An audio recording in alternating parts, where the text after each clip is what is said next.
ሰውየው እጅግ ጭምት ነው። በርካቶች የሚያውቁት በረጋ አንደበቱና በሰከነ ማንነቱ ነው። ከጥቂት ዓመታት በፊት በነበረው የፖለቲካ ሁነት ዋነኛ ተሳታፊና የጉዳዩ ዘዋሪ በመሆንም የበርካቶችን ቀልብ ሰርቆ ሀገሬውን በፍቅሩ ሸብቧል። ባለስልጣናቱና የመንግስት ደጋፊዎች ለውጥ ብለው ከሚጠሩት የኢህአዴጋዊ የስልጣን ሽግሽግ ሂደት በኋላ ከኦሮሚያ ክልል ፕሬዝዳንትነት እስከ መከላከያ ሚኒስትርነት ከፍተኛ ቦታዎችን ተቆናጧል። ግን በቅጽበት ይህ ሰው ከፖለቲካው ጎራ ከባለስልጣናቱ መንደር ተሰወረ። እዚህ ነው በማይባልበት ሁኔታ የውሃ ሽታ ሆነ። ለመሆኑ ለማ መገርሳን ምን ገጠመው? እንዴትስ ከፖለቲካው ምህዳር ዱካው እንዲጠፋ ተደረገ? በዛሬው ትረካችን የዚህን ታይቶ የጠፋ ፖለቲከኛ ህይወት እንዳስሳለን። ምን ጅብ ቢያባረረው፣ ምን ሴራ ቢያስደነብረው ጨርቄን ማቄን ሳይል እንደተሰወረ በሰፊው እንመለከታለን።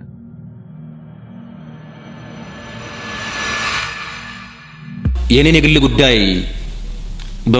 በማስመልከት ያነሳችሁት ነገር ይሄ ነገር በመነሳቱ እኔ በጣም ደስ ይለኛል። ግን ስለኔ የግል ጉዳይ ባልናገርም ደግሞ ደስ ይለኛል። በየሶሻል ሚዲያው በየማህበራዊ ሚዲያው ለማ የኦሮሚያ ክልላዊ ፕሬዝዳንት ነው፣ ኦሮሞን አዲስ አበባ አስገብቼ የአዲስ አበባን ዴሞግራፊ እቀይራለሁ ብሏል። ይሄ ካዲ፣ ይሄ ኢትዮጵያዊነት እያለ ሸወደን፣ አታለለን። ኢትዮጵያዊነት ሱስ ነው ብሎ አታለለን የሚል አለ።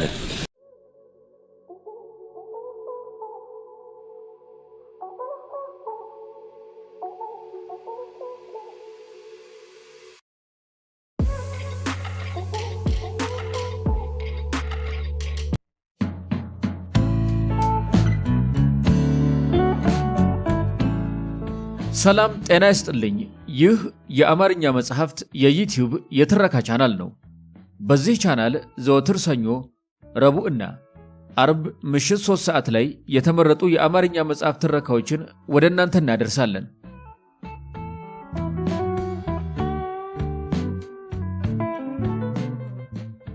በዛሬው የትረካ ሰዓታችን የ2012 የሂውማን ራይትስ ዎች አዋርድ እና የ2013 የሲኤንኤን አፍሪካ ጆርናሊስት አዋርድ አሸናፊ የሆነው ጋዜጠኛ ውብሸት ታዬ እውነቱ ሲገለጥ በሚል ርዕስ በ2012 ዓ.ም ለንባብ ካበቃው መጽሐፍ ውስጥ ያገኘነውን ስለ ኦሮሚያ ፖለቲካዊ ሴራዎች፣ የለውጥ ኃይልና በተለይም እስከዛሬ የትም ያልተሰማውን በለማ መገርሳ ላይ ስለተካሄደው መፈንቅለ መንግስት እጅግ አስደናቂ ምስጢሮችን የያዙ ምዕራፎችን ወደ እናንተ ልናደርስ ወደድን።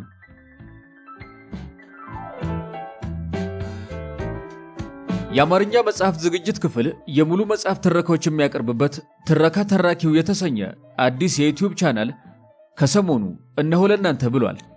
ያልተቆራረጡ ታሪኮችን፣ ያልተሸራረፉ ዕውቀቶችን መገቢያት ካሻው በዲስክሪፕሽኑ ላይ ወይም በኮሜንት ቦክስ ላይ የሚያገኙትን ሊንክ በመጠቀም አዲሱን ቻናላችንን ሰብስክራይብ ያድርጉ። ቀዳሚ አባል በመሆንም አዳዲስ ትረካዎችን ያገኙ። እስከ ትረካው ማብቂያ ድረስ አብራችሁን ቆዩ። ትረካውን ማድመጥ ሲጀምሩ ቪዲዮን ላይክ ማድረጎን አይርሱ። ቻናላችንን ሰብስክራይብ ካላደረጉ ሰብስክራይብ በማድረግ የቻናላችን ቤተሰብ ይሁኑ።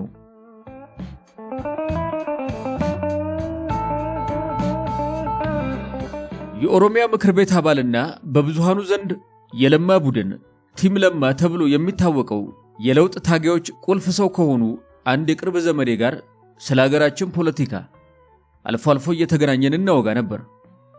እኒህ ዘመዴ እናንተ ታስራችሁ በነበረ ጊዜ በሚል የለውጡ ኃይል የሚባለውንና እነ አቶ ለማ መገርሳ፣ አብይ አህመድ፣ ወይዘሮ አዳነች አበቤ፣ አቶ ገዱ አንዳርጋቸው፣ አቶ ደመቀ መኮንንና ሌሎችም እንዴት ኦሮማራን ፈጥረው ለመጨረሻ የነጻነት ትግል እንደተንቀሳቀሱ ሲነግሩኝ ታሪኩ ተዳፍኖ ከሚቀር ለምን ራሱን የቻለ መጽሐፍ አይጻፍም እላቸው ነበር። በወቅቱ ያ ኃይል ትክ የሌላት ነፍሱን አስይዞ ያደረገውን ትግል የእናቶ ለማና የእናቶ ገዱ ቁርጠኝነትና ትብብር ልብ የሚሰቅል የአድቬንቸር ፊልም እንጂ እውነት አይመስልም ነበር። ሆኖም ስለ ሙሉ ታሪክ የመጽሐፍ ነገር ያነሳሁላቸው ሰው በምጸት ሳቅ ብለው ግድ የለም አንድ ቀን ይጻፋል ካሉኝ በኋላ ደግሞ ሳንተ ምን ቦጣ ሲሉኝ በአደባባይ ከምናውቃቸው ነገሮች ጀርባ አንዳች ሴራ እንደማይጠፋ ስለጠረጠርኩና በቀጥታም እንደማይነግሩን በመገመት በገደምዳሜ መረጃ ማነፍነፌን ለብዙ ጊዜ ቀጠልኩ።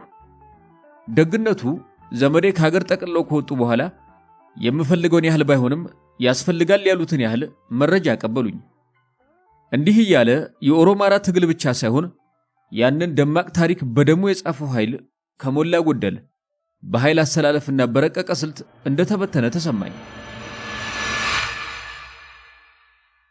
በዚህ ስሜት ውስጥ እያለሁ የእስር ቤት ወዳጅና የኦዴፓው አቶ ታዬ ደንደአ ከቦሌ ታይምስ ጋር ባደረጉት ቃለ ምልልስ አሁን ቲም ለማ የሚባል ነገር የለም ሲሉ ነገሩን አፍረጥርጠው ሳይ ፈገግ አልኩኝ። ነገሩ ለብዙዎቻችን አስደማሚ ነበር። መፈንቅለ ለማ መገርሳ ከዚያ ቀደም ሲል ተጀምሮ ነበር ማለት ነው። አቶ ለማ አንጸባራቂ ኮከብ ነበሩ። ህወሓት እንደ ባህር ዛፍ ስር በአገሪቱ ለም አፈር ውስጥ ስሯን ሰዳ በብቸኝነት ስትመጠምጥና ስትለመልም አይሆንም አይደረግም ብለው ሰፊ ንቅናቄ ያደረጉ ኢትዮጵያዊነትንና ኢትዮጵያውያንን ለአንደበት ሳይሆን ከልባቸው ወደው ለነጻነቱ ቀን አንገታቸውን የሰጡ ጀግና ነበሩ። ዶክተር አብይ አህመድ ጠቅላይ ሚኒስትር ከሆኑ በኋላ ስለሳቸው ሲናገሩ ቀድሞ በግልጽ አሁን ደግሞ በስውር የሚመራኝ መሪዬ ነው ማለታቸው ይታወሳል። ታዲያ ለምን ብዙ ሊሰሩ ከሚችሉበትና ማንም ሊስተካከለው እንዳይችል አድርገው ከገነቡት የኦሮሚያ ፖለቲካና መሪነት ተነስተው ወደ ፌደራል እንዲመጡ ተደረገ? አንዱ ስውር ብትር የሚባለው የአዲስ አበባን ዴሞግራፊ መቀየርን አስመልክቶ በኦሮሚያ ክልል ምክር ቤት እንደ ሽውታ የገባውን መጠራጠርና መከፋፈል ለማስወገድና የጋራ አጀንዳ ይሁን በሚል እንዲያስተላልፉት የተደረገው ንግግር አስቀድሞ በተጠመደ ምስጢራዊ ካሜራ ተቀርጾ ለምን ትኩስ የማህበራዊ ሚዲያ ምጣድ ላይ እንዲጣል ተደረገ?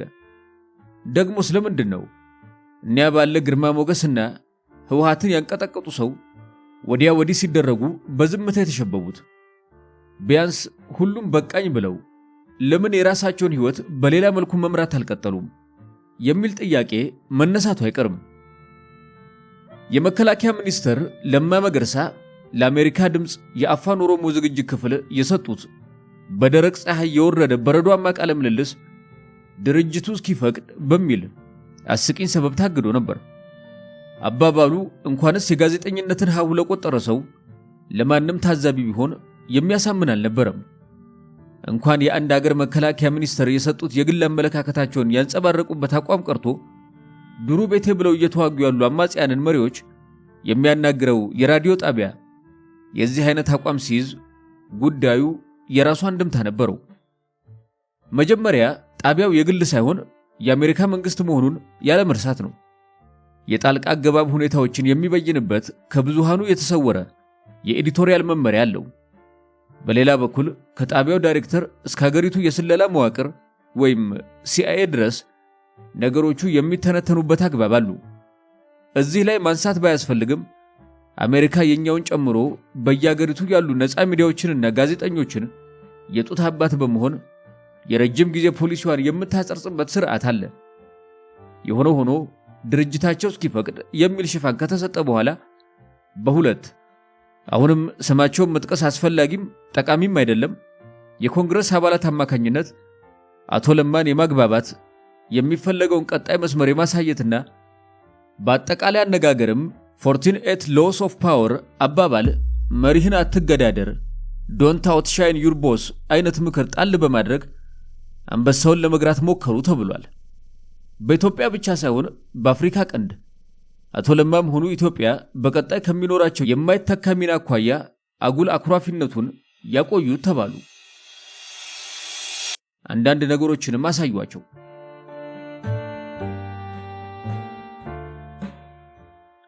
ሽፋኑ እንጂ ዓላማው በፍጹም ቃለ ምልልሱን ማገድ አልነበረምና አየር ላይ ዋለ። አቶ ለማ ተሰሚነት ካጣሁ ቆየሁ፣ በመደመር ሳቤ አላምንበትም፣ ለህዝቡ የገባነው ቃል ኪዳን አልተፈጸመም አሉ። ከዚያ የበለጠ አስደንጋጭ መረጃ ቢያዝረከርኩም ኑሮ ቃለ ምልልሱ መለቀቁ አይቀርም ነበር። አጀንዳ አውራጆችና አቅጣጫ ጠቋሚዎች ሆን ብለው በአንድ በኩል የጨዋታው ሕግ ያልገባቸው የማህበራዊ ሚዲያ ማህበረሰብ ደግሞ በሌላ በኩል ተረባረቡባቸው። እኚህ ለነጻነት ከልባቸው የወጡና የወረዱ ከልባቸው ለየትኛውም ሰብአዊ ፍጡር ፍትህ የሚሞግቱ ሰው የማርያም ጠላት ተደረጉ። እንደ መረጃ ምንጫችን ብረትን ማጠፍ እንደጋለ ነው ተብሎ የመከላከያ ሚኒስተር ለማ መገርሳ የኢፌድሪን ከፍተኛ ወታደራዊ ልዑካን ቡድን በመምራት ወዲያው ወደ አሜሪካ እንዲሄዱ ተደረገ። በዚያም የአሜሪካ የጦር አካዳሚ USA ዋር አካዳሚ አሰራሮችን ልምድ አሃዱ በማለት ጀምረው የሊበራሊስት ነኝ ባይዋን አገር አንዳንድ ነገሮች በልምድ ልውውጥ ስም እንዲማሩ ተደረጉ። በአገር ውስጥ የተጀመረው መፈንቅለ ለማ ክሩ ሲተረተር ጫፉ አሜሪካ ላይ ታየ። ሌሎች ብዙ ሰው ብዥ የሚልበት ነገሮችም አሉ። ይህኛው ደግሞ አቶ ለማን ብቻ ሳይሆን አቶ ጀዋር መሐመድን፣ ኢንጂነር ታከለ ኡማንና ዶክተር አብይንም የሚመለከት ነው። አንዳንዶቹ በቀጥታ አንዳንዶቹ በተዘዋዋሪ የገቡበት ነበር። ኮየ ፈጬም ሆነ ሌሎች በአዲስ አበባ ዙሪያ የኦሮሚያ ልዩ ዞን ከተሞች ውስጥ በህዋት ፊት አውራሪነት የተሰሩት የአዲስ አበባ ከተማ የጋራ መኖሪያ ቤቶች ግባቸው ሁለት ነበር። የመጀመሪያው ከዋና ከተማዋ የአስተዳደር ወሰን ከ20 ኪሎ ሜትር አልፎ በዋና ከተማዋ የአስተዳደር ስርዓት ወይም መዋቅር ስር ያሉ ኮንዶሚኒየሞችን መገንባት በመሃል ያለውን የ20 ኪሎ ሜትር ባዶ ቦታ ዋጋ ሰማይ ያወጣዋል። ህወሓት ደግሞ በመሬት ሽያጭ አይደለም የአገር ድንበር እንደገና ዳቦ ቆርሶ በመስጠት የተጨበጨበላት ሲሲሊያዊት ድርጅት ናት። እውነትም መሬት ካርሶ አደሩ ላይ በካሬ ሜትር በ1 ብር ከ25 ሳንቲም ሂሳብ ካሳ እየተከፈለ ጭምር ካሬ ሜትር በ10 ሺህ ተቸብችቧል። አርሶ አደሩ ወገን እንዲህ በግፍ ከቀየው ከተፈናቀለ በኋላ በእጁ ያለችውን አራግፎ ሲጨርስ ያላደገበትን ወዛደርነት እናቶች የጉሊት ንግድና እንጀራ ጋግሮ መሸጥ ጀመሩ። ብዙዎች በብስጭት መጠጣት፣ እየቆየ የቤተሰብ መበተን፣ የልጃገረዶች አስከፊ ሕይወት ውስጥ መግባት ተከተለ። በጣም ብዙ ወላጆች መርዝ እየጠጡና በገመድ እየታነቁ ራሳቸውን ገለዋል። የለውጡ ኃይል ስልጣን ሲረከብ እነዚህን ኢፍትሃዊ የሆኑ የአስተዳደርም የድንበርም ወሰናቸው ያልተለየላቸውን ተንጠልጥለው የቆዩ ጉዳዮችን ተረከበ። ይህም ሁለተኛውን የህወሓት ግብ ይፋ አደረገው። ሁለተኛው ዓላማ ህወሓቶች የአዲስ አበባን ነዋሪ ከከተማዋ በማስወጣት የራሳቸውን ፖለቲካዊና ኢኮኖሚያዊ ኢምፓየር በመገንባት ከከተማው የተባረረውን ህዝብ ቀድሞ በአካባቢው ከነበረው ኢትዮጵያዊ ወገኑ ጋር እሳትና ጭድ በማድረግ የፈንጂ አጥራጥረው ለራሳቸው አስተማማኝ መከላከያ ሴቭ ቤዝ ኤሪያ መገንባት ነበር።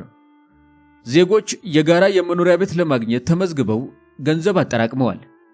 የጋራ መኖሪያ ቤቶቹን ያሰራው የአዲስ አበባ ከተማ መስተዳድር ነው። መሬቱ ግን ከሚታወቀው የመዲናዋ ወሰን በኪሎ ሜትሮች ተሻግሮ የተገነባ ነው። ይህን ችግር ለመቅረፍ የወሰን አጣሪ ኮሚሽን ተቋቁሞ የተለያዩ ሪፖርቶች ሲዘጋጁ ቆይቷል። በእርግጥ ሪፖርቱ ተጠናቆ ሳይደርስ ቀርቶ ሳይሆን የውሃ ወቀጣ ዕጣ ገጥሞት መሆኑን ውስጥ አዋቂዎች ጠንቅቀው የሚያውቁት ነገር ነው። በዚህ እንጥልጥል ላይ የዕጣው መውጣት ይፋ ተደረገ። የዚህ አይነቱ ውስብስብ መዳረሻ ያለው ውሳኔ በአዲሱ ምክትል ከንቲባና በካቢኔያቸው ተወሰነ ማለት የውሃ ወቀጣው አካል መሆን ነው ይላሉ ውስጥ አዋቂዎቹ። ውሳኔው የፌዴራል መንግስት ነበር። በሚቀጥለው ቀን ከኦሮሚያ ክልል የአስተዳደር ጥያቄ እንደሚነሳ ሳይታለም የተፈታ ነበር። አቶ ለማ መገርሳ 24 ሰዓት ተጨንቀው ከነወዳጆቻቸው እንዴት ይሻላል ያሉበት ነው። ኢንጂነር ታከለ ኡማ የዕጣ ማውጫውን ኮምፒውተር ከተጫኑ በኋላ ጉምጉምታው ሲበዛ ቢሮአቸውን ዘግተው ከጥቂት የካቢኔ አባላት ጋር በዝግ መክረዋል። የወንድ በር አፈላልገዋል። የቀድሞ ምርጥ የደህንነት ኤክስፐርት ዶክተር አብይ ከ4 ኪሎ ቤተ መንግሥት ሆነው ሂደቱን ይከታተላሉ። የመገላጊያ መንገዶችንም ያማርጣሉ።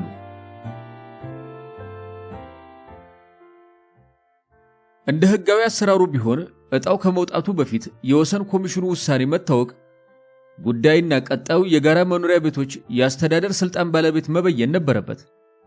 ስለ ጉዳዩ የሚያውቁት ከአቶ ለማና ከኢንጂነር ታከለ በተጨማሪ በወቅቱ የጠቅላይ ሚኒስትሩ ረዳት ነኝ ሹፌሩ ዶክተር አብይ ናቸው ይሉ የነበሩት አቶ ጀዋር ናቸው። የኮየ ፈጬ ጉዳይ በአቶ ለማ ደረጃ ለማለሳለስ የማይታሰብ በኢንጂነር ታከለ ደግሞ የማያምር ሲሆን አቶ ጀዋርን ረዳትነቱን ያስመስክሩ ተባሉ። መጀመሪያውኑ የኮየ ፈጬን ጉዳይ አንዱ አጀንዳቸው አድርገውት የነበሩት አቶ ጀዋር ከጀርባ ሽፋን ሲሰጣቸው እንኳን እናቴ ሞታ እንዲሁም ለቅሶ ለቅሶ ይለኛል ነውና በዋነኝነት የፌደራሉን መንግስት ከጭንቀቱ ገላገሉት። አቶ ጀዋር ኮየ ፈጬ ሄደው መባል ያለበትም ብለው መስመሩን አስመረው ተመለሱ። የወጣትነት ስሜት ተጨምሮበት ሌላው የቆፈረውን ያዞ ጉድጓድ በእጃቸው ለኩ። የመከራውን መስቀል በመሸከም ትኩረቱን ከመንግስት ላይ ያነሱ፣ ረዳትነታቸውንም አስመሰከሩ። አቶ ጀዋር በወቅቱ ጀለአ ጥምረት ወይም ጀዋር ለማና አብይ ማለት ነው ጎልብቶ በቀጣይ ጊዜያት ላሰቡት የፖለቲካ መሰላል መወጣጫነት መደላደሉን እያመቻቹ ነበር። ከሁነቱ ማግስት እየተመለከቱት የሄዱት ነገር ግን በጥምረት ያሰመሩት መስመር ቀለሙ እየወየበ እየፈዘዘ መምጣቱን ብቻ ሆነ። ከኔ በላይ ፖለቲካ ላሳር የሚሉት አቶ ጀዋር ፈገግታ በማይለያቸውና ከላይ ሲታዩ ፖለቲካዊ ድጋፍ የሚፈልጉ በሚመስሉት ጠቅላይ ሚኒስትር ትኩሳትን ማብረጃ ሲደረጉ የያዛቸው የተከዳው የቁጭት ወላፈን እርስ በእርስ በጥርጣሬ ከመታየት ወደ ለየለት የፖለቲካ ተቀናቃኝነት እንዳሻገራቸው ይነገራል። ጉዳዮቹ በደንብ ሲገላለጡ ተጨማሪ ገፊ ጉዳዮች ባይጠፋም ቅሉ የዚህ ሁነት መቋጫ ወደፊት የሚታይ ይሆናል። በዝርው የፖለቲካ ስሌት ለተወሰነ ጊዜ ነጥብ ለማስጣል የሚደረግ ጥሎ ማለፍ ወይም አንዳንዶች እንደሚሉት የሰውየው መገፋት እሰይ የሚሉት ሳይሆን በሰከነ የፖለቲካ ትንተና ተገምግሞ ለሕዝብ የሚጠቅም በሳል ውሳኔ የሚፈልግ ነበር። መረጃዎች እንደሚያሳዩት የአቶ ጀዋር የፖለቲካ አቀራረብ ፖለቲካል አፕሮች በጥበብ ቢያዝ ኖሮ በመንግስት በኩል የነበሩ አንዳንድ አመራሮች ነገሩን አግዝፈው ለዚያ ስዕል በምላሹ የተሰጠውን ያህል አሳሳቢ አልነበረም። በዚያ ላይ ብዙ ማለት ይቻል ነበር። ያ ግን አሁን ላይ መለስ አልፏል። የጨዋታ ሕጉ ተቀይሮ በዳፋው ቀዝቃዛው ትኩሳት ዜጎችን እየለመጠጠ ነው።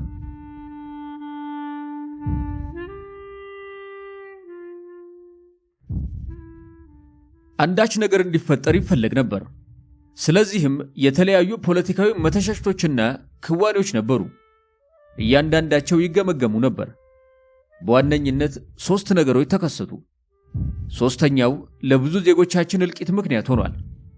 ፖለቲከኞቹ ሳይሆን እኛ ብዙሃኑና የሀገራችን ጉዳይ ያገባናል የምንል ዜጎች በአብዛኛው ስንነታረክባቸው የምንውለው የሁነቶቹን ውዝዋዜ እየተከተልን ቢሆንም ውዝዋዜውን ስለፈጠረው ንፋስ ጊዜ ሰጥተን ለመመርመር ፍላጎት አላሳየንም። በየጥቃቅኗ ነገር ሳይቀር የገዘፈ ጠርጣሪነት፣ ፈረንጆች ኤክስቴንድድ ስኬፕቲዝም ይሉታል፣ የምናሳይ ቢሆንም ቀላል የሚመስሉ ሆኖም ውጤታቸው ከፍተኛ በሆኑ ሁነቶች ላይ ቸልተኞች ነን ይባላል። ቆምና መለስ ብለን መገምገም እንችላለን። እንደ አቶ ገዱ አንዳርጋቸው ሁሉ የለውጡ ኮከብ የነበሩት አቶ ለማ መገርሳ ከክልል ኃላፊነታቸው የተነሱት በተመሳሳይ ወቅትና ለየክልሎቻቸው የተሻለ ይሰራሉ፣ ብዙ ገዶች ብዙ ለማዎች ያስፈልጋሉ በሚባልበት ወቅት አወዛጋቢ በሆነ ሁኔታ መሆኑ ይገለጻል። የአቶ ገዱ በውጭ ጉዳይ ሚኒስትርነት መሾም በጫና የተደረገና የእጅ አዙር አነሳስ ነው ለሚሉ መነሻ ያላቸው ጉምጉምታዎች ጎልቶ ያለ መውጣት ምክንያት ሆኗል።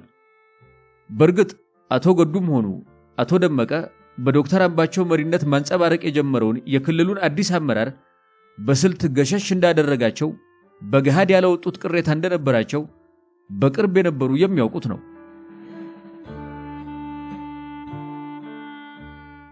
ቢሆንም ከብዙ መስዋዕትነት በኋላ ከላያቸው ህወሓትን ያራግፉበት ድል ስለነበር ሁለቱም ከፍተኛ ባለስልጣናት ቦታው የሚያጓጓቸው መስለው አልታዩም፣ ወይም መዘዙ እየጦዘና በፌስቡክ እየተመራ የመጣ ፖለቲካ መምራት አልፈለጉም። የአቶ ለማ አነሳስ ግን ያልተጠበቀ ብቻ ሳይሆን በድፍረት የሚደረግ ነው ተብሎ ስላልታሰበ ግራ አጋባ።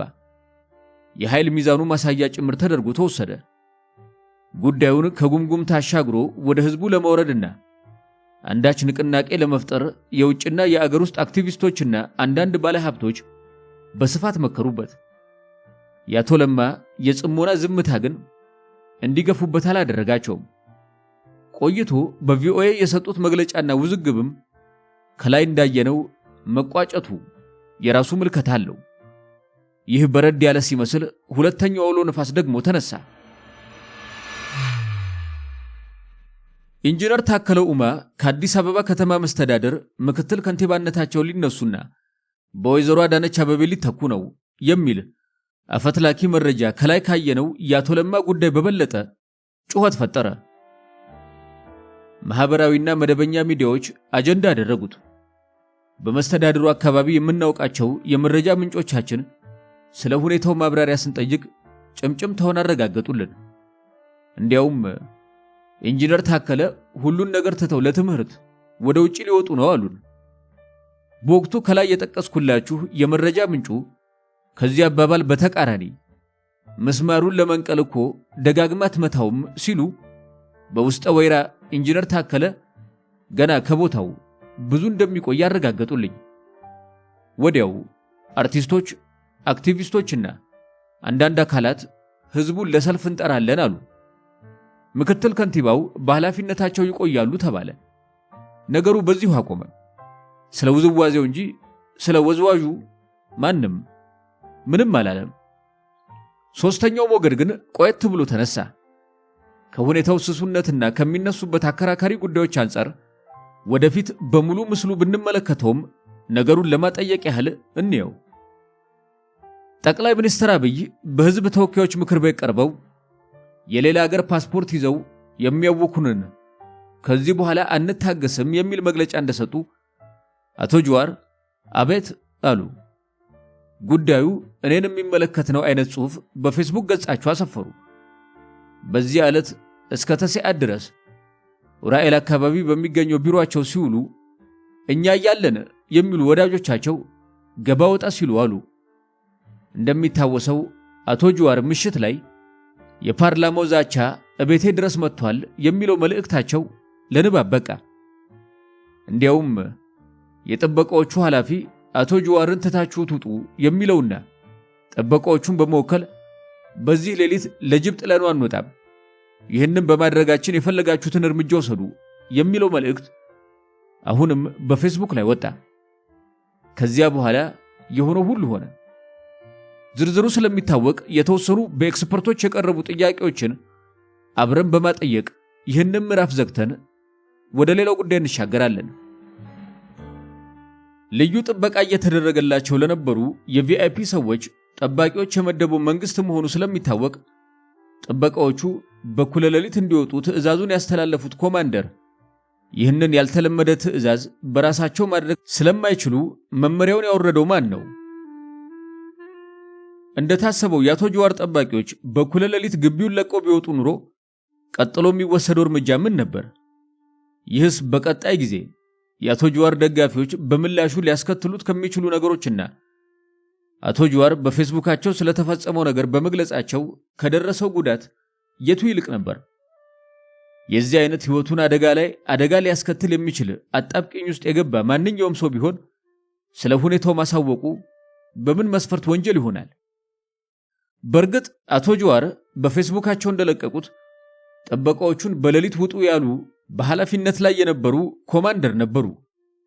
በዚያ ደረጃ የነበሩ ኃላፊ ያን ያህል ሰዓት ድምጻቸው እንደተቀረጸ ጥርት ያለ የተቀናጀም ይመስል አስፈሪና ለሚሰማው ሰው የራሱ የሆነ አንደምታ ያለው መልእክት እንዴት ሊያስተላልፉ ቻሉ?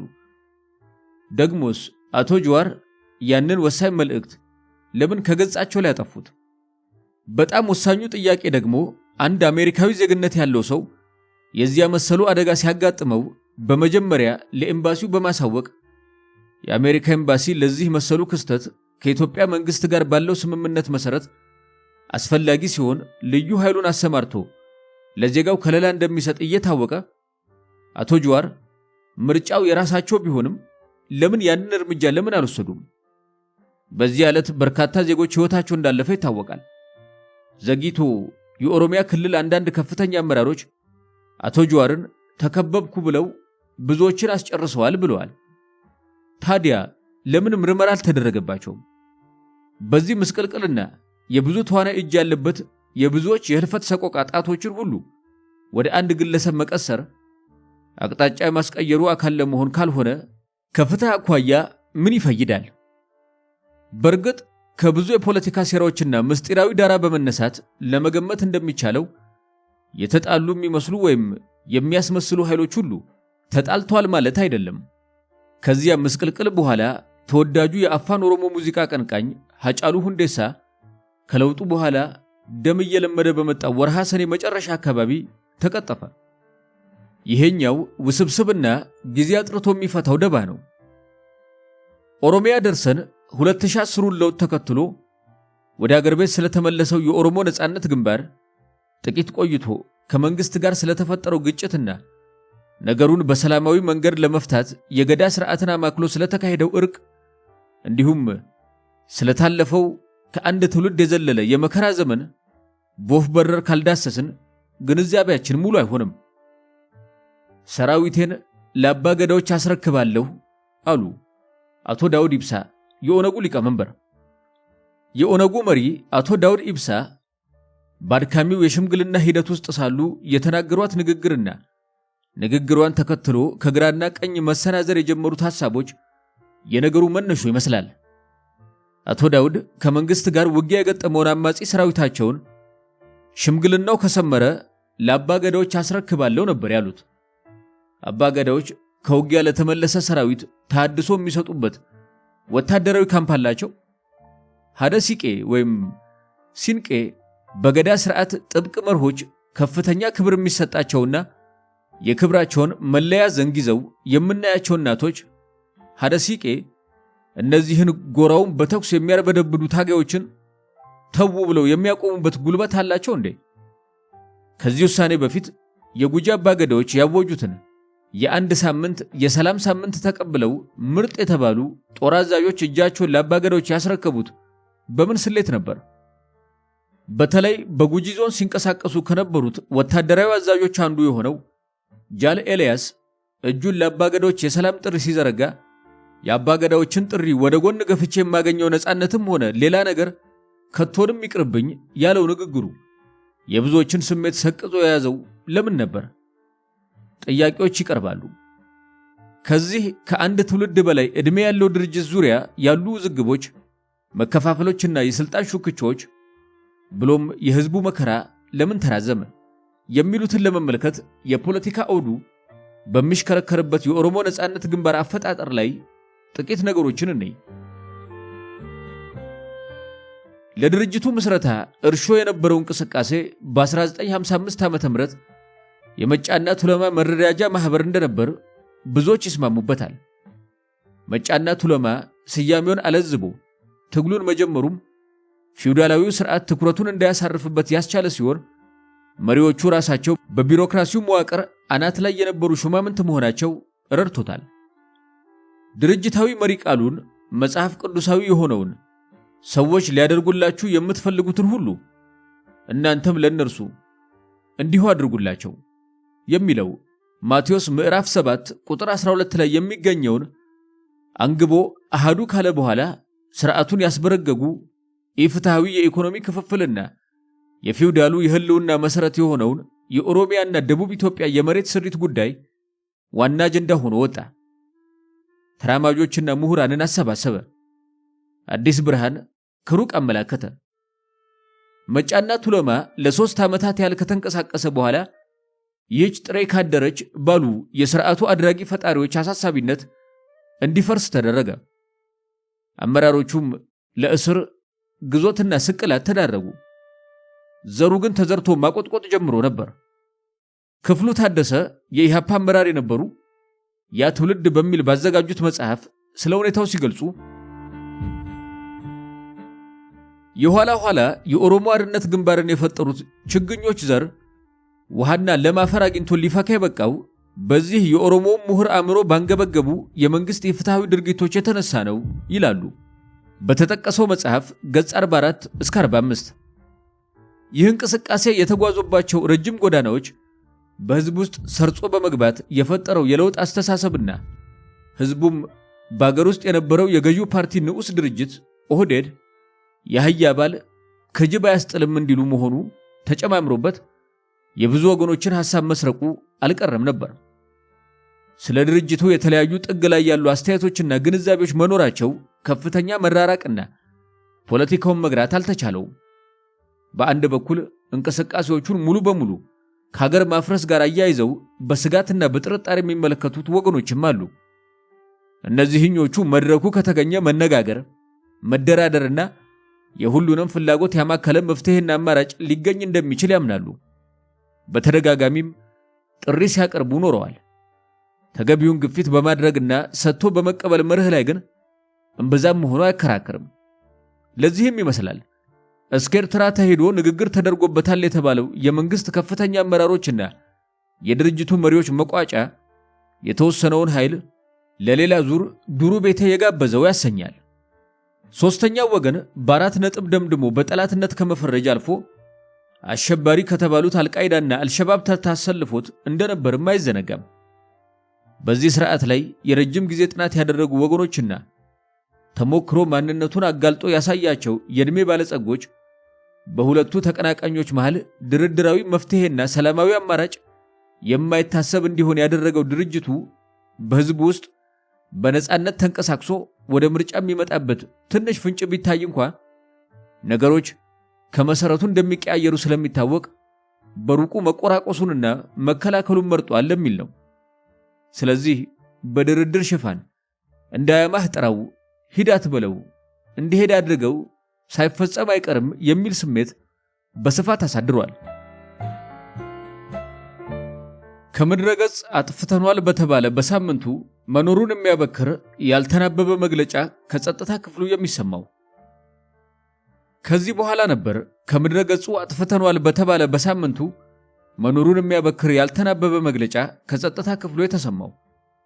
ይህ እሳት እያጠፉ ብቻ የመጓዝ ሁኔታ በአጠቃላይ የኦሮሞ ብሔርተኞችን የሚነካና የሚያሰባስብ በመሆኑ የማያገግም ስሜት ፈጥሮ ለዘላቂ አገራዊ አንድነት የራሱን አሉታዊ ጫና እንዳይፈጥር ምሁራን ሳያሳስቡ የቀሩበት ጊዜ የለም። በዚህ ጉዳይ ላይ ሰፊ ጊዜ ወስደው ጥናት ካደረጉና ሁነቱን ከተለያዩ ጎኖች ለመመርመር ከሞከሩ ምሁራን አንዱ የሱፍ ያሲን ናቸው። እኒህ ሐሳባቸውን በተለያዩ የፕሬስ ውጤቶች ላይ ለረጅም ዓመታት ሲያቀርቡ የነበሩ አንጋፋ ጸሐፊ ኢትዮጵያዊነት አሰባሳቢ ማንነት በአንድ አገር ልጅነት የተሰኘ መጽሐፋቸው ከጠቃቀሷቸው አበክሯዊ ሐሳቦች አንዱ የኦሮሞ ብሔርተኞች ጥያቄ ኢትዮጵያ እንደ አገር የመቀጠል ወይም የመበታተን ወሳኝ ሚና እንዳለው ሊታበል የማይቻል እውነታ ነው፣ አንገብጋቢነቱም እንዲሁ በሚል አሳሳቢነቱን አጽንዖት ሰጥተው ከጠቆሙ በኋላ ሁኔታውን ሰፋ አድርገው ያለ ጥርጥር ለኢትዮጵያ መበታተን እንደ ምክንያት ሊሆን የሚችለው እነዚህ ኃይሎች ኦሮሞን ከቅኝ ግዛትነት ነፃ ለማውጣት ያቀጣጠሉት ትግል ግቡን የመታለት ነው ሲሉ ደምድመዋል። በተጠቀሰው መጽሐፍ በገጽ 223 ላይ የሱፍ ያሲን ቀደም ብለው ለብሔርተኛ ኃይሎች የበለጠ ትኩረት የሚሰጣቸው እንወክለዋለን የሚሉት ሕዝብ ብዛቱ፣ አሰፋፈሩና የግዛቱ ስፋት መሆኑን አመላክተዋል።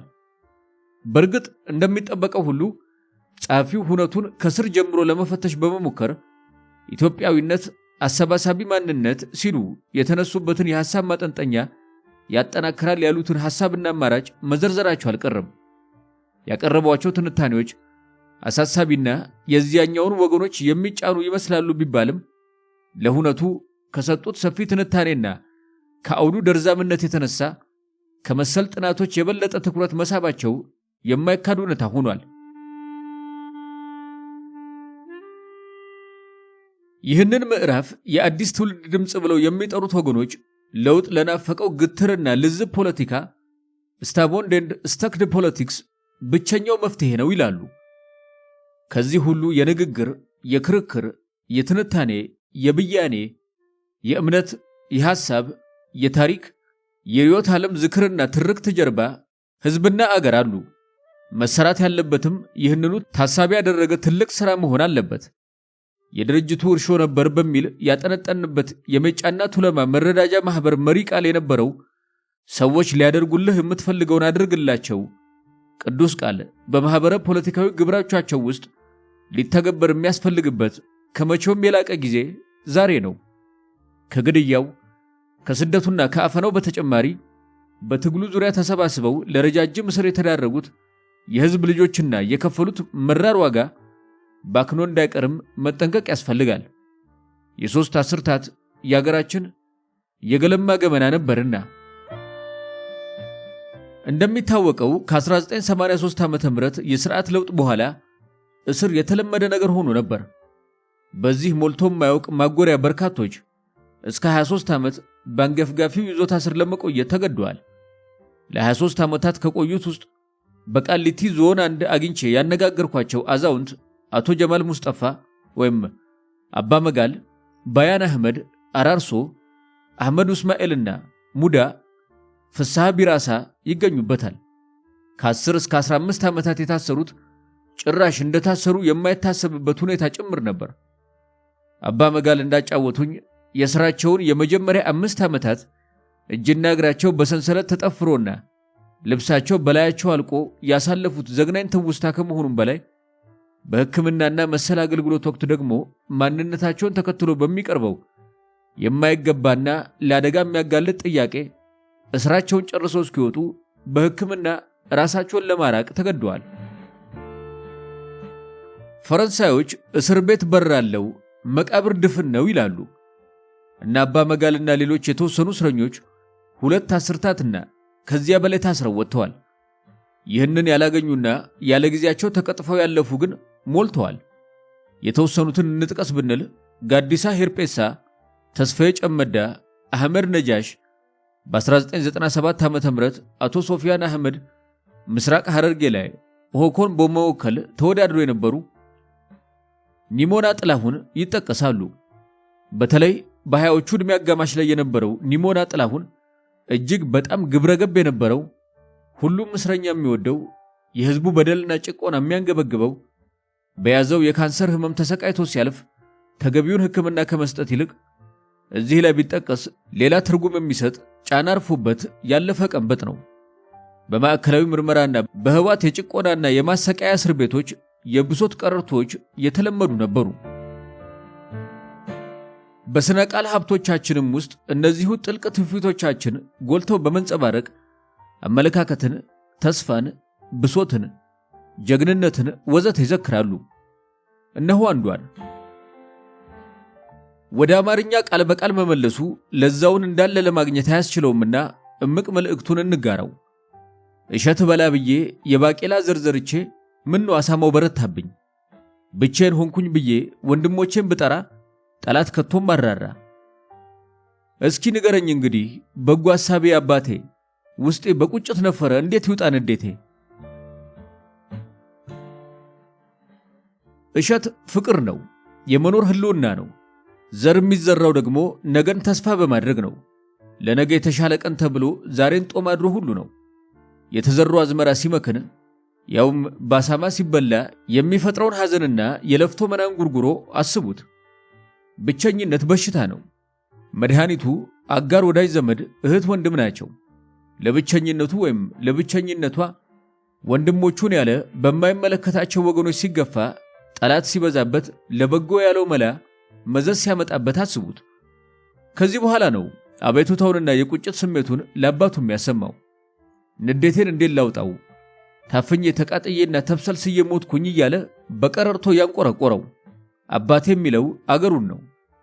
ኦሮሞ አገርን በአባት ይገልጻል። ይህ ቁጭትና መብሰልሰል የአንድ ጎልማሳ የስሜት ንዳድ ብቻ አይደለም። ሰላም እንደናፈቀው የሚኖር የአብዛኛው የኦሮሞ ሕዝብ እሪታ ነው።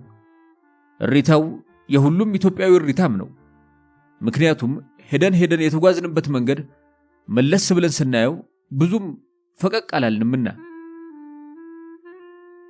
እሸት ተሽቶ አዝመራ ተዘርቶ ፍሬው ሲጠበቅ በአሳማ ተበላ የተባለለትን ጉርጉሮና ቀረርቶ እነዚህም ብሶቶች የሚመለከት በውስጥም በውጭም በእሳት የሚለበለቡት አይናገሩት የተሸበቡበት አይራመዱት የተቀየዱበት የዙሪያ መለስ ወላፈን ከበባ ነው። እንዴት የውስጤን ቃጠሎና ንዳድ ላውጣው የሚለው የሥነ ቃል ትውፊት ማሳያው ይህንን የመሰለ ሲሆን መውጫ መንገድ ተብሎ የገባባቸው የትግል አማራጮች ጉዳይ ከሁነቱ ብረት ቀመስነት አኳያና ከመረጃ የተደራሽነት እጥረት ችግር መፍትሄው ላይ ከማተኮር ይልቅ በተዘዋዋሪ የረጅሙ ጦር ነገር ተምኔታዊነቱ ጎልቶ ቢታይና ቢሰማ አይገርምም። ኦሮሚያንና ኦሮሞን እንደ ረጅም ጦር በማስፈራሪያነት የመጠቀሙ ጉዳይ እያለፈበት በመሆኑ ቆም ብሎ በፍጥነት እየገሰገሰ ያለውን የዘመን ባቡር መሳፈር ያስፈልጋል። በጎ ፈቃደኝነቱ ከሁሉም ወገን መምጣት አለበት።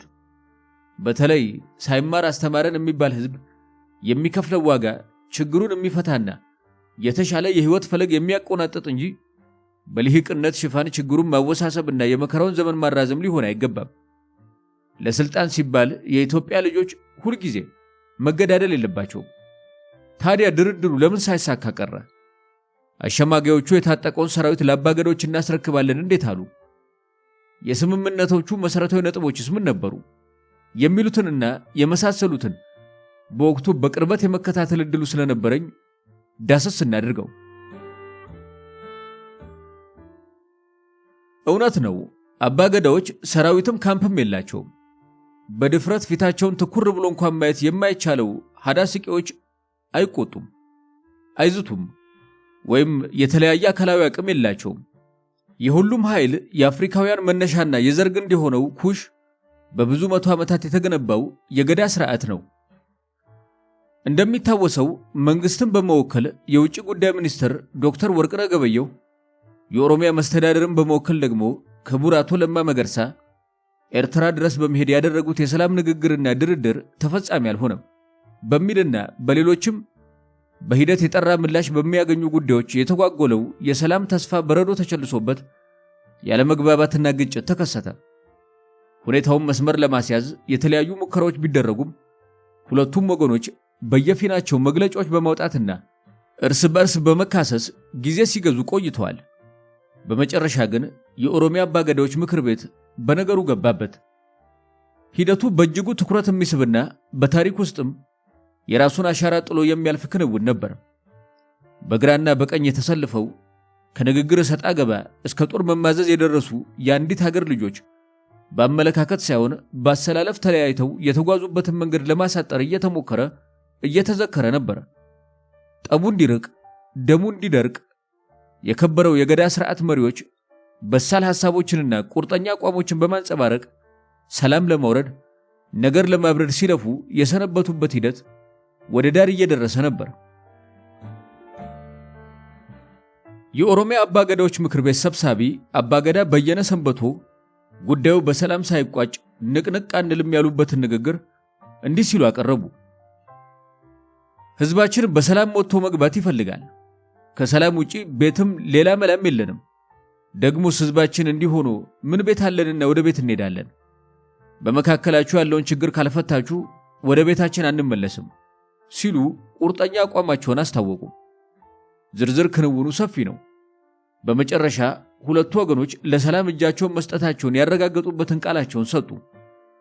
በወቅቱ የመንግስት ተወካዩ ዶክተር አለሙ ስሜ እኛ ከወንድሞቻችን ጋር ጦርነት ውስጥ መግባት አንፈልግም ያሉ ሲሆን አባገዳዎች የሚያስተላልፉትን ውሳኔ ያለምንም ቅድመ ሁኔታ እንቀበላለን በማለት አረጋገጡ። የኦነጉ መሪ በበኩላቸው የሰላም ሐሳቡን እንደሚቀበሉ ከገለጹ በኋላ ቀደም ሲል በመግቢያችን ላይ የጠቀስነውን የማህበራዊ ሚዲያውን ማህበረሰብ ያነጋገረ የፖለቲካ ተቀናቃኞቻቸው ደግሞ በተቃውሞ የሚጎሉበትን አንድ ተጨማሪ ሐሳብ አከሉ። ይህ የአቶ ዳውድ ንግግር ከዛሬ ጀምሮ የነጻነት ታጋዮቹን ወይም ሰራዊታቸውን ለአባገዳዎችና ለሕዝቡ አስረክበናል የሚል ነበር። ለአባገዳዎች ወይስ ለመንግስት? ለአባገዳዎች ነበር። ቀደም ሲል እንዳነሳ ነው እንዴት የታጠቀና ከመንግስት ጋር ሲታኮስ የነበረ ኃይል ለአባገዳዎች ይሰጣል? እንዴት? ለምን? ከመቼ ወዲህ የሚሉ ጥያቄዎች ተዥጎረጎዱ። የጥያቄዎቹን መነሻ ባጭሩ በሶስት ከፍሎ መመልከት ይቻላል።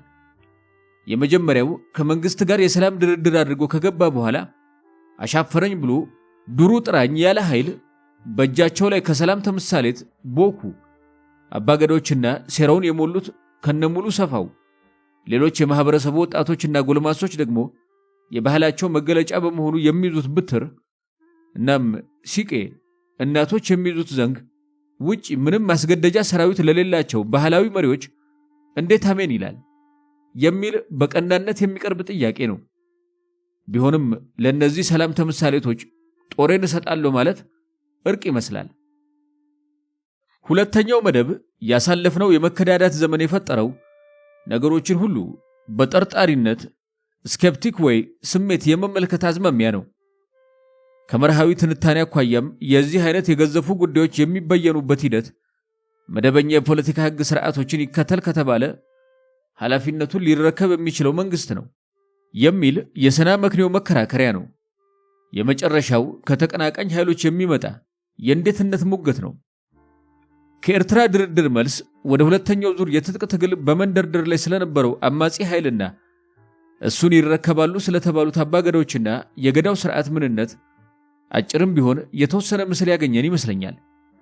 በመግቢያችን ላይ ከተመለከትነው የሰላም ስምምነት አቋም በኋላ ዝርዝር ጉዳዮችን የያዘ የሰላም አዋጅ አውጀዋል።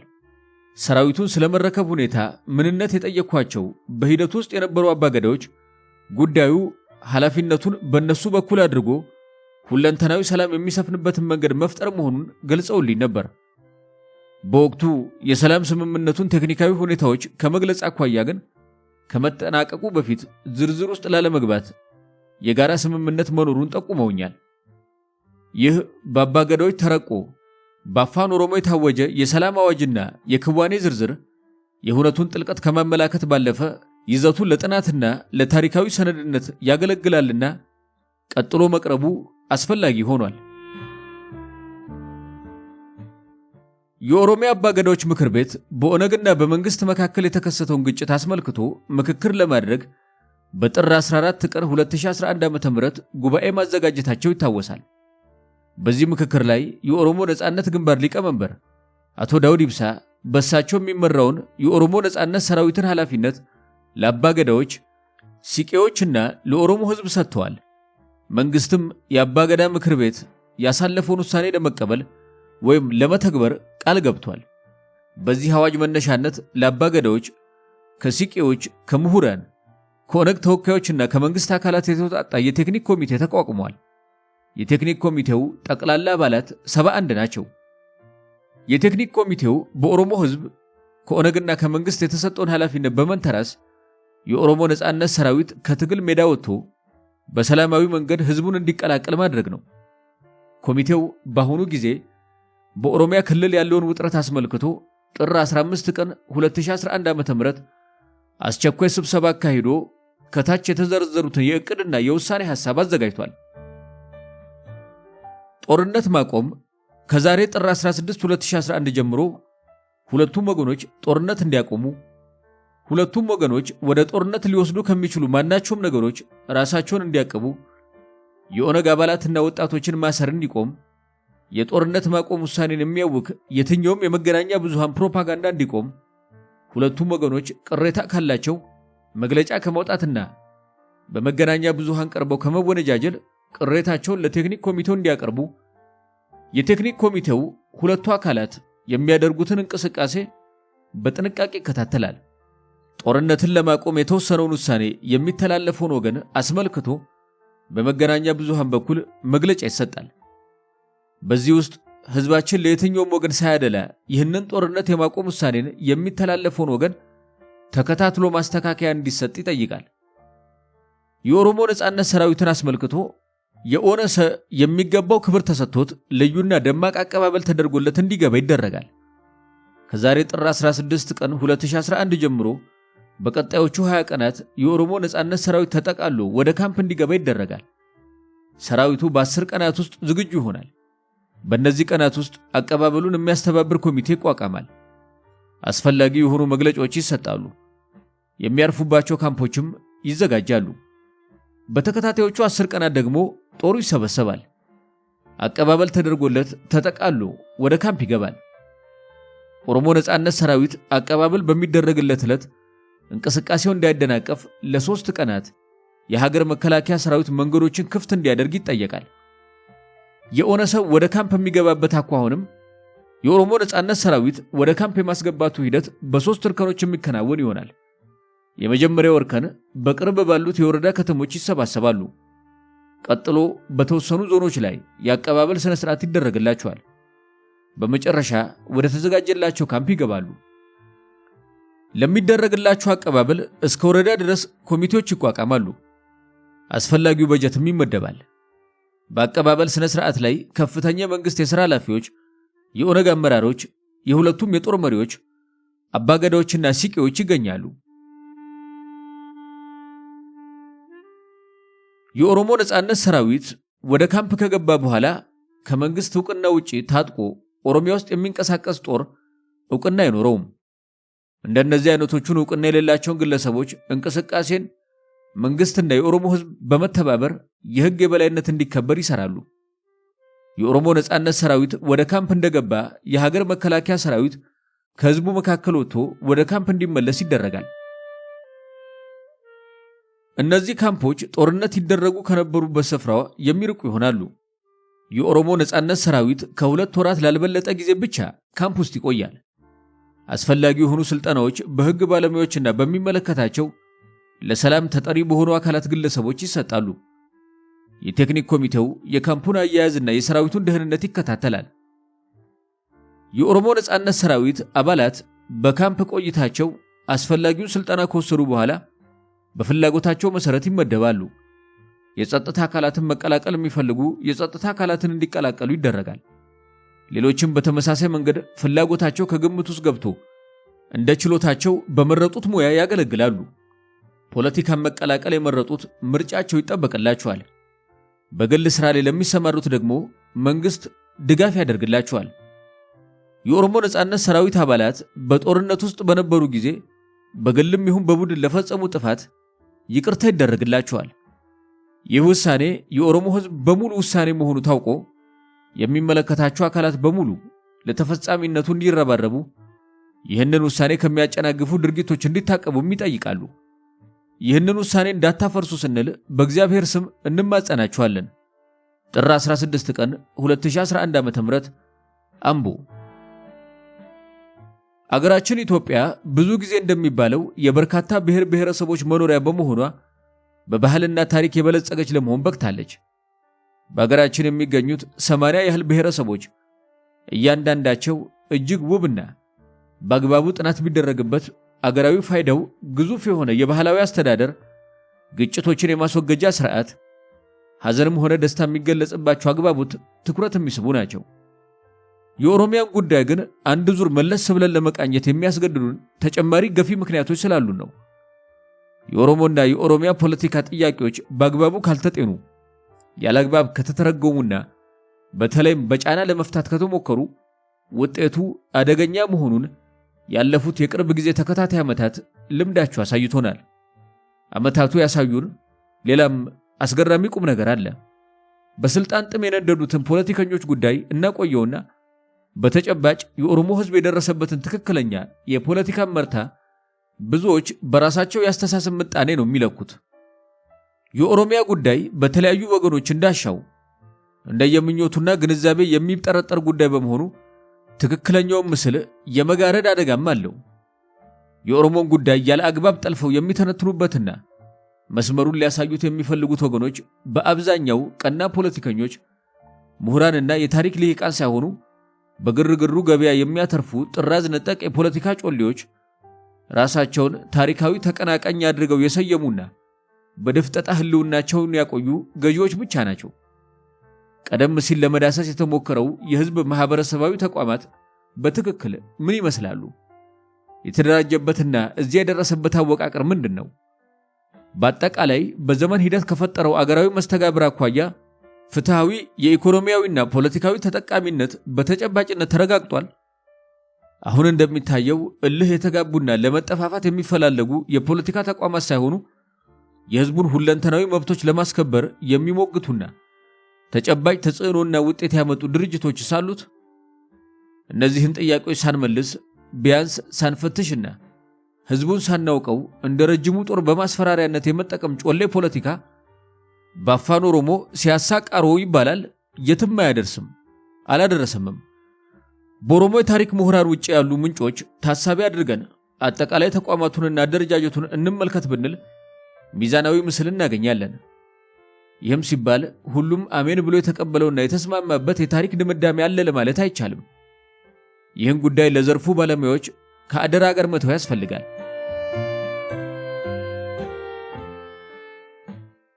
ወደ ፍሬ ሐሳቡ ስንመለስ ብዙ ጊዜ የሚጠቀሱት የታሪክ ጸሐፊና ተመራማሪ የሆኑት ፕሮፌሰር ላጲሶ ጌታሁን የኢትዮጵያ ታሪካዊ መሰረቶችና መሳሪያዎች በሚል ርዕስ ባዘጋጁት መጽሐፋቸው ስለ ኦሮሞ ሕዝብ ሲገልጹ ይህ በሕዝባዊ የገዳ የጉዲፈቻና የሞጋሳ ድርጅቶች ተቋማትና ስርዓቶችን የሚመራ የኦሮሞ ሕዝብ በግምት ከ1520ዎቹ እስከ 1620ዎቹ ድረስ በርቱማና ቦረና በተባሉ ሁለት ጎሳዎችና ከረዩ፣ ወሎ፣ ቱለማና ሜጫ በተባሉ 4 ቅርንጫፎች ማህበረሰቦቹ ተከፍሎ ሕዝቦች አገሮችና መንግስታት ጋር በስፍራና በጊዜ በጦርነት፣ በጋብቻ፣ በቋንቋ፣ በጎሳ፣ በባህል፣ በሃይማኖትና በስርዓት በመወራረስ በአጭር የታሪክ ዘመን ውስጥ ከስፍራና ከቁጥር አኳያ የኢትዮጵያ ትልቁ ማህበረሰብ ለመሆን በቃ ካሉ በኋላ ይህ ሁኔታ ስለፈጠረው ጥልቅ ትስስር ሲያወሱ በአገሪቱ የተለያዩ የቋንቋ ብሔረሰቦችና ማህበረሰቦች መካከል ባህላዊ መስተጋብርና መወራረስ ፈጠረ ሲሉ በተጠቀሰው መጽሐፍ መግቢያ ገጽ 19 አንድምታውን ገልጸውታል።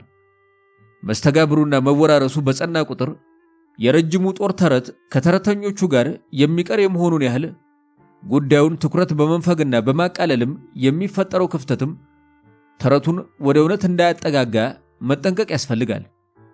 የኦሮሞን ሕዝብ እንወክላለን በሚል ቀደም ሲል በጎረቤት ሀገራት መሰረታቸውን በማድረግ የትጥቅ ትግል የጀመሩትና አሁን በሌላ ምዕራፍ ሌላ ዙር ትግል የያዙትም በአገር ውስጥ ሰላማዊ የፖለቲካ ትግል ሲያካሂዱ የነበሩትና በስልጣን ላይ የነበረው የህዋት ስርዓት ሲወገድ የጥያቄው መፍቻ ቁልፍ በእጃችን ነው የሚሉት ሁሉም መስመራቸው ለየቅል እየሆነ ሄዷል። የጮሌ ፖለቲካ አየሩን ሞልቶታል።